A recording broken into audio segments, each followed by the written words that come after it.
હવે એમ તલાવડી પે આજા ના હેડો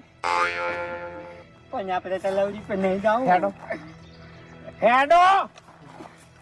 રિક્ષા નહીં જાવ ના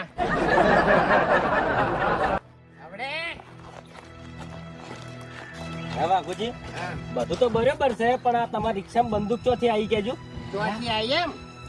ઓપડો તાણ ભરતજી એ ભરતજી વાઘુજી આવો હા અચાનક ભૂલા પડ્યા તમે તો એ તો આપવું પડે કોમ પડે એટલે એવું છે એમ હા બે હું પાણી પેલા પાણી નહીં પીવું મારે ઉતાવળ છે ચમ તમારે પેલી બંદૂક પડી આવી ગયો બંદૂક હા બંદૂક શું કરવી તમારે અરે મારે મોમાના આઢુના ફુવાના છોકરાના ભાઈબંધના લગ્નમાં ભડાકા કરવા જવાનું છે એવું છે એમ હા પણ વાઘુજી હા આટલું નવું હગું અરે હાચવવું પડે તાણી હક તો બધે હાચવવા પડે એ તો વાત સાચી છે વાઘુજી હા બંદૂક તો તમને આલું ના નહીં પણ ભડાકા કરો ને તો અવામ કરજો હો એવું છે એમ ઓવે ચમ કે બંદૂક સાચી છે ને ગોળીઓ સાચી છે ના ના અમારે ગામમાં બે જણા છે ને હમ. એ બંદૂક ના ભડાકાથી જ નાચી એમ છે અને